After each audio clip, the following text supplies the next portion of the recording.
What up, your boy Superman? Today we're talking about service in Japan, okay? We're gonna do some slight comparisons to America, but overall we're gonna talk about Japan. Anyways, let's just start with fast food stuff. Let's talk about Most Burgers. Most Burgers is like a wannabe McDonald's joint, but they're slow and they're really expensive and they're a lot healthier than McDonald's. Anyways, one day I was at Most Burgers.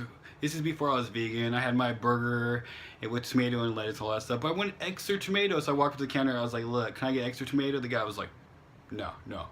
I was like, what do you mean, nah? You know, he was just like, sorry, we don't do extra tomato. I was like, look, I got money. I will pay you this.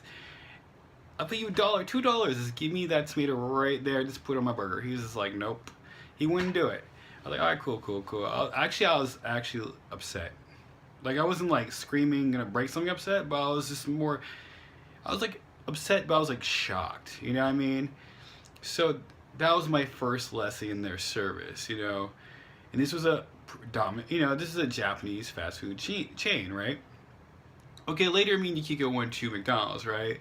And we got hamburger / egg burger, whatever it's called, you know?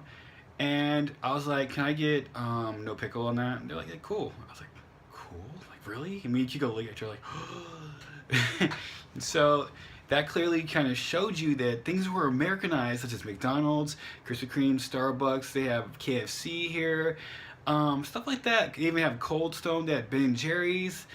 Things that are more Americanized, they're more willing to work with you, okay? So like, if you're American, you're coming here, or you're just from a different Western country, but you're kind of familiar with things from America, or you might find some stuff from your own country here too.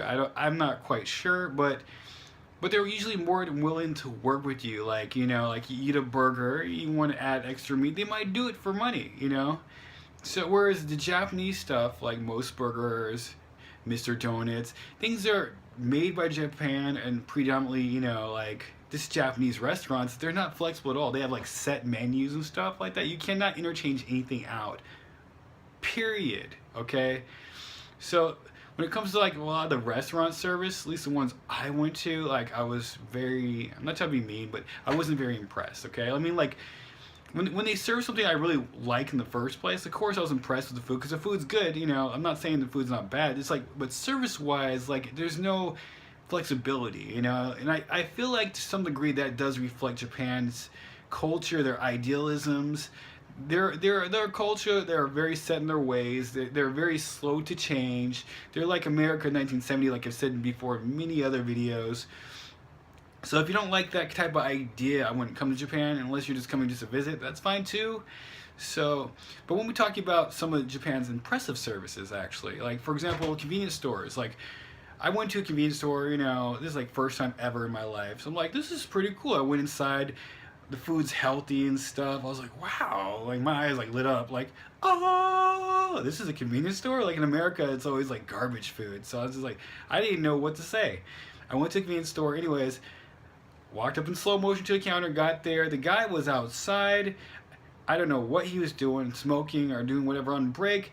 He ran inside faster than fast, jumped over 10 kids, landed in front of me. I mean, he didn't really jump, but he ran to the register to serve me. I was super impressed.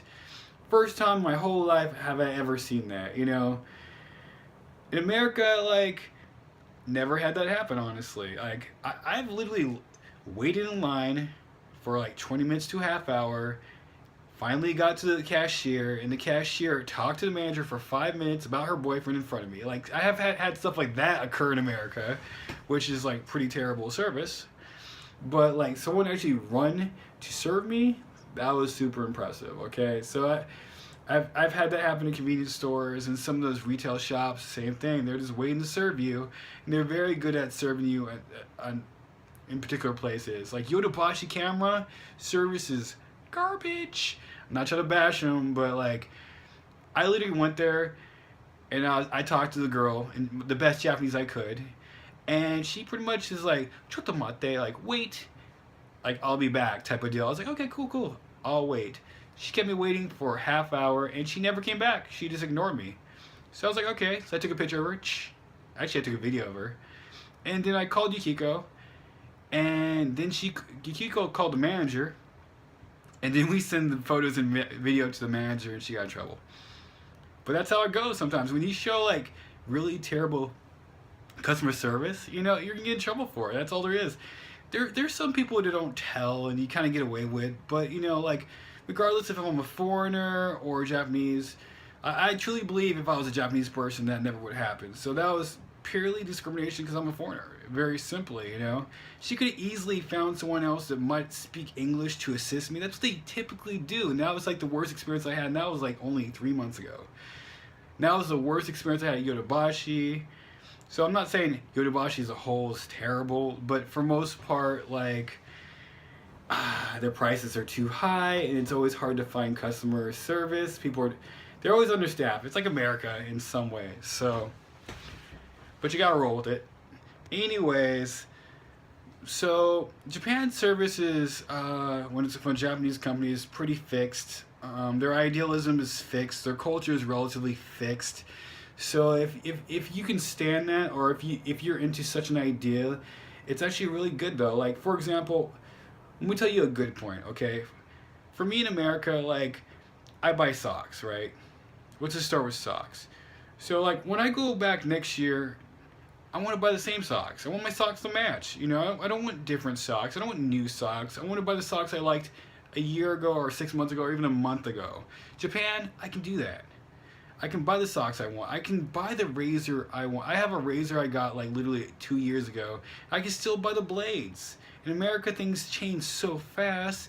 It forces me to buy a new handle just to get new blades. Like they're like, okay, now we got the Mach 3 turbo blade, whatever. I'm like, really?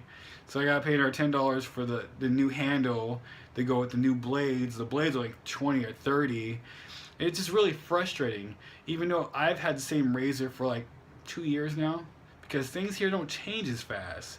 So I can still find the blades of the original Mach 2 or whatever, you know, which is kind of a pain. Or I can get a new pair of socks that look just like my other socks I bought 6 months ago, where in America you can't do that, which is really odd.